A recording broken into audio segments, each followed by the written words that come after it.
Happy morning everyone and welcome to my channel. நம்ம இன்னைக்கு கிளாஸ்ல என்ன பார்க்க போறோம்னா accounting standards, Indian accounting standards அப்படினா என்னன்னு பார்க்க போறோம் and followed by that pros and cons of Indian accounting standards. பாப்போமா? First வந்து accounting standards அப்படினா என்ன அப்படிங்கறது பார்க்க போறோம்.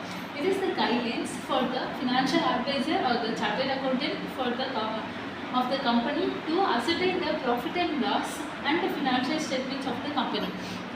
For instance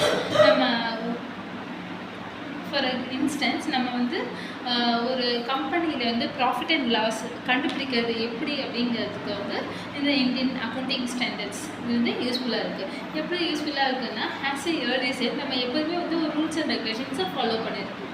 ஒரு நமக்கு ஒன்று கண்டுபிடிக்கணும் அப்படின்னா ஃபார் எக்ஸாம்பிள் மேக்ஸில் நம்ம ஏதாவது ஒரு எக்ஸ் ஃபைண்ட் அவுட் பண்ணணும் அப்படின்னா நம்ம வந்து ஒரு ஃபார்முலாவை அப்ளை பண்ணி நம்ம அதுலேருந்து வந்து ஆன்சர் கண்டுபிடிப்போம். லைக் தட் நம்ம வந்து இதில் வந்து AS 1லேருந்து AS 32 வரைக்கும் வந்து அக்கௌண்டிங் ஸ்டாண்டர்ட்ஸ் இருக்குது. It's guidelines. இது வந்து ஃபார்முலாஸ் இல்லை, இது வந்து கைட்லைன்ஸ். இது வந்து ப்ரிப்பேர் பண்ணி தான் நம்ம வந்து ஒரு கம்பெனியோட ப்ராஃபிட் எவ்வளோ, லாஸ் எவ்வளோ, ஃபினான்ஷியல் ஸ்டேட்மெண்ட்ஸ்னால் balance sheet and profit and loss account, இதை வச்சு தான் நம்ம ஒரு ஃப்யூச்சரில் வந்து ஒரு கம்பெனி வந்து லாஸ் ஆகுமா ப்ராஃபிட் ஆகுமா, எவ்வளோ தூரம் வந்து ப்ராஃபிட் ஏர்ன் பண்ண முடியும் அப்படிங்கிறத வந்து நம்ம அசர்டைன் பண்ணுறோம். இது வந்து யாருக்கெல்லாம் யூஸ் ஆகுது அப்படின்னா ஒரு ஃபினான்ஷியல் அட்வைசர், ஒரு சார்ட்டர்ட் அக்கௌண்டன்ட், இவங்க 2 பேருக்கு தான் வந்து இந்த இந்தியன் அக்கௌண்டிங் ஸ்டாண்டர்ட்ஸ் யூஸ் ஆகுது. இவங்க 2 பேர் தான் படிக்கலாமா இல்லை மற்றவங்க படிக்கூடாதானா அப்படியெல்லாம் இல்லை. இது வந்து நம்ம அக்கௌண்ட்ஸ் எனக்கு ரொம்ப பிடிக்கும் அப்படிங்கிறவங்க யாராக இருந்தாலும் வந்து இந்த இந்தியன் அக்கௌண்டிங் ஸ்டாண்டர்ட்ஸ் வந்து நம்ம கற்றுக்கலாம்.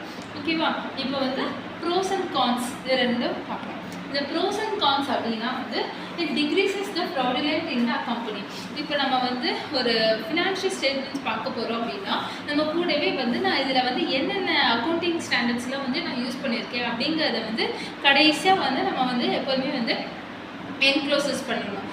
யார் என்க்ளோசஸ் பண்ணணும்னா ஒரு ஃபினான்ஷியல் அட்வைசரும் சார்ட்டர்ட் அக்கௌண்டண்ட்டும் என்ன பண்ணுவாங்கன்னா ஒரு கம்பெனி ஆடிட்டர் தான் வந்து எப்போதுமே வந்து கடைசியாக சைன் பண்ணுவாங்க. நான் எல்லாத்தையுமே வந்து வெரிஃபை பண்ணிட்டேன், எல்லாமே இந்த கம்பெனியில் வந்து சரியாக இருக்குது அப்படின்னு சொல்லிட்டு என்க்ளோஸ் பண்ணுவாங்க.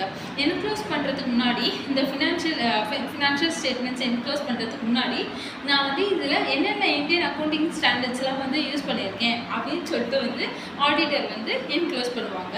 அந்த என்க்ளோஸ் பண்ணுறதுனால என்ன ஆகும்னா ஃப்யூச்சரில் வந்து ஃப்ராடுலண்ட் எதுவும் இல்லாமல் அவங்களால வந்து பார்த்துக்க முடியும். அதுக்கப்புறம் helps a clear frame work for the auditors. நம்ம வந்து ஃபார் இன்ஸ்டன்ஸ் நான் இந்த வருஷம் ஒருத்தவங்க ஆடிட் பண்ணுறாங்க, நெக்ஸ்ட் இயர் வேறு ஒருத்தவங்க ஆடிட் பண்ணுறாங்க அப்படிங்கிற சமயத்தில் இந்த நம்ம அக்கௌண்டிங் ஸ்டாண்டர்ட்ஸை யூஸ் பண்ணுறது மூலமாக ஒரு கிளியர் ஃப்ரேம் ஒர்க் கிடைக்கும். மேபி நம்ம வந்து டிஃப்ரெண்ட் ஆடிட்டர்ஸ் வந்து இந்த வந்து ஆடிட்டிங் பண்ணாலும் இந்த நம்ம அக்கௌண்டிங் ஸ்டாண்டர்ட்ஸ் வந்து என்க்ளோசஸ் பண்ணுறது மூலமாக நம்ம வந்து லாஸ்ட் இயர் எவ்வளோ ப்ராஃபிட் இருக்குது, இந்த வருஷம் எவ்வளோ ப்ராஃபிட் கிடைக்க போகுது அப்படிங்கிறத வந்து இந்த அக்கௌண்டிங் ஸ்டாண்டர்ட்ஸ் மூலமாக வந்து டிஃப்ரெண்ட் ஆடிட்டர்ஸுமே வந்து நம்ம ஒர்க் பண்ணாலும் நம்ம வந்து இந்த அக்கௌண்டிங் ஸ்டாண்டர்ட்ஸ் என்க்ளோசஸ் பண்ணுறது மூலமாக வந்து நம்ம இதை வந்து கிளியர் கட்டாக தெரிஞ்சுக்கலாம். ப்ராஃபிட் அண்ட் லாஸஸை வந்து கிளியர் கட்டாக தெரிஞ்சுக்கலாம். நம்ம நெக்ஸ்ட்டு வந்து கான்ஸ் என்ன அப்படிங்கிறத பார்ப்போம்.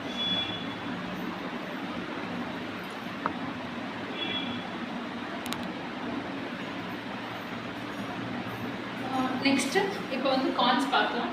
It is rigid and inflexible must satisfy the statutory requirements.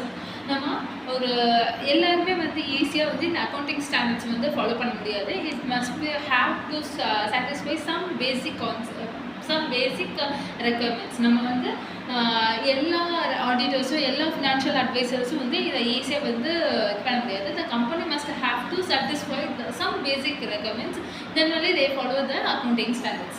Followed by that, it is how financial assets and non-financial elements cannot be ascertained. நம்ம வந்து ஒரு கேஷ் ஃப்ளோஸை மட்டும்தான் வந்து இந்த அக்கௌண்டிங் ஸ்டாண்டர்ட்ஸால் வந்து என்க்ளோஸ் பண்ண முடியும். நான் ஃபினான்ஷியல் எலிமெண்ட்ஸ் லைக் ஒரு ஃபர்னிச்சர் பை பண்ணுறது, issues of shares and debentures இதெல்லாம் வந்து நம்ம இதில் என்க்ளோசஸ் பண்ண முடியாது.